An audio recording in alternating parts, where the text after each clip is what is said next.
राधे श्याम। ये बोल रही हूँ कि मैं फर्स्ट टाइम दयाकांत जी के आशीर्वाद से मैं हर पूनम आती हूँ।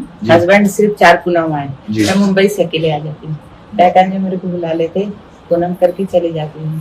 मेरे को ऐसे आभास हुआ, भावना हुआ 12 तारीख से 19 तारीख के बीच में घर पे मैं भागवत कराने जा रही हूँ। इसमें सही गलत कहीं गलत कुछ तो नहीं हो रहा। घर में करा रहे हैं? घर में आप कराइए। भागवत कराने से एक तो सबसे ज्यादा पितृ प्रसन्न होते हैं, पितरों को बहुत प्रसन्नता मिलती है। दूसरा, भागवत सिर्फ कराना नहीं है, भागवत सुनना है, और सुनना ही नहीं, उसे जीवन में धारण करना है। उसे जीवन में धारण करने से क्या होता है, बोले मोह का नाश होता है। हम लोगों को जो फंसा के रखा हुआ मोह ने रखा हुआ है। मोह क्या है? ये सब मेरा है, माया कह लो, मोह कह लो। ये सब मेरा है, ये सब मेरा है। भागवत सिखाती है ये सब उसका है। कितना है तो यही, लेकिन हम कह रहे हैं ये सब मेरा है, और वो भागवत कह रही है ये सब उसका है। तो जो उसका है उसमें मेरा मोह हो ही नहीं सकता, और जो मेरा है, जो मेरा है ही नहीं, जिसे मैं समझे बैठा हूं, उसके चक्कर में मैं फंस रहा हूं। ऐसे समझो एक चौकीदार को आप अपने घर पे छोड़ गए कि मैं 2 दिन के लिए वृंदावन जा रहा हूं, तू तो जरा घर को देख के रखना। अब चौकीदार समझ बैठ गया ये घर मेरा है। तो अब जब आप जाओगे उसे घर लेने, तो झंझट होगा कि नहीं होगा? अब झंझट दुखदाई किसके लिए होगा ज्यादा? चौकीदार के लिए। निकलना तो उसको पड़ेगा ही, लेकिन 2 दिन में जो बन गया मालिक, उसके दुख उसके सताते रहेंगे उसको। मालिक तो मालिक ही है। वैसे ही संसार में हम सिर्फ चौकीदार हैं। जो भी हमारे पास है, ये जितना भी दिख रहा है, हम सब चौकीदार हैं, लेकिन मालिक तो वही है। अगर इसे अपना समझेंगे तो चौकीदार की तरह दुखी होंगे। ठाकुर जी का समझेंगे तो कुछ लेके आए नहीं है, कुछ लेके जाएंगे नहीं, यही चकाचक है। तो ये मोह भंग करती है भागवत, इसलिए भागवत सुनना चाहिए, धारण करना चाहिए। बहुत अच्छा, 12 तारीख से 19 तारीख बहुत आशीर्वाद दीजिए कि सब अच्छा हो। बहुत अच्छा, ठाकुर जी करे। जी राधे राधे। गुरु जी के चरणों में कोटि कोटि प्रणाम। राधे श्याम। गुरु जी, लड़का काम पे जाता है, लेकिन पता नहीं क्या होता है, पहले ही राउंड में रुक जाता है। वो कहाँ काम पे जाता है? कानपुर में करता है गुरु जी, कंपनी में करता है। तो पहले राउंड में कैसे रुक जाता है? पता नहीं, पहले बार जाता है, जैसे तनख्वाह उठाए गुरु जी, तब रुकावट आ जाती है उसकी। अरे तो काम करता होगा तो मेहनत करता होगा, सैलरी तो मिलेगी गुरु जी। बस वो वही सैलरी उठाते उठाते रुकावट आ जाती है, समझ नहीं क्यों ऐसा होता है। अरे काम करेगा, कितने महीने काम किया उसने किसी कंपनी? बस का 15-20 दिन, महीना दिन लगेगा, 1.5-2 महीने, बस रुकावटें आ जाती है। तो उसको कहो कि अपने मन पे कंट्रोल करे। जी हाँ, इससे बहुत परेशान है। और तो आपकी कृपा से सब कुछ सही है गुरु जी। नहीं, देखिए क्या होता है आजकल, जो कई बच्चे ऐसे होते हैं, सब तो नहीं, उनका मन एक जगह नहीं लगता है, टिकाऊ नहीं है, वो मन भागता रहता है। और जाते गुरु जी अच्छा का काम भी कर लेगा, बस बीच में रुकावटें आ जाती है, नहीं समझ पाते। अब हम क्या कह रहे हैं, हमारी बात तो सुनो। जी तो मन टिकता नहीं,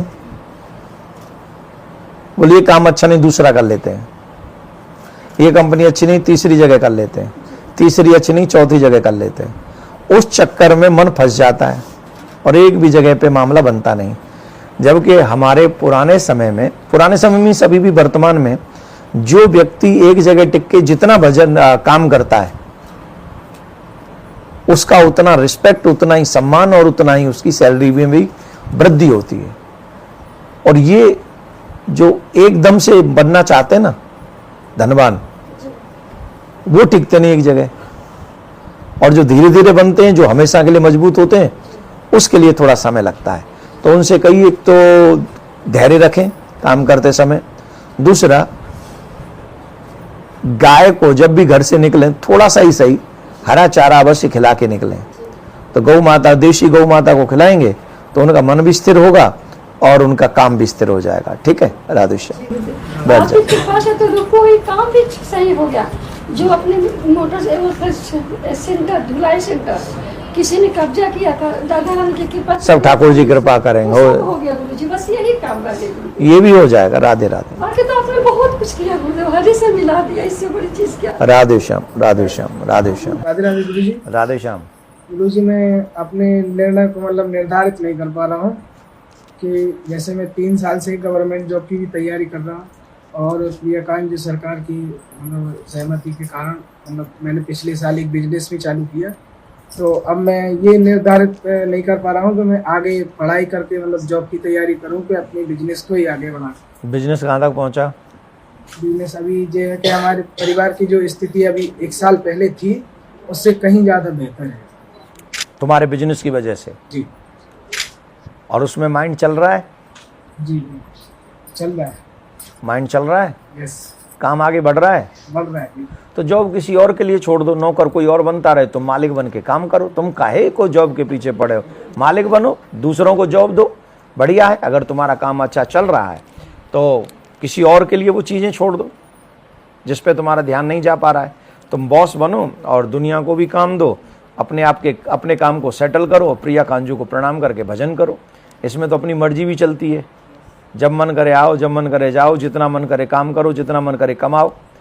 और वहाँ तो अगर सरकारी नौकर बन गए तो 9 बजे आना है, कहे तो रात को 2 बजे फ़ोन आ जाए कि यहाँ पे डकैती हो गई, तुम आ जाओ, तो वो डकैती देखने जाओ, है ना। तो काहे चक्कर में पड़ने का है भाई? जिनको करना है वो करें बेचारे, उनका भी धन्यवाद है कि वो काम कर रहे हैं। लेकिन तुम्हें अगर ठाकुर जी ने वो राह दिखाई है तो उसको ईमानदारी से करो, मेहनत लगा के करो, अच्छे प्रयास से करो। ठाकुर जी तुम्हें सफल करें। प्रिया कांजू ऐसी प्रार्थना करते हैं। राधे श्याम।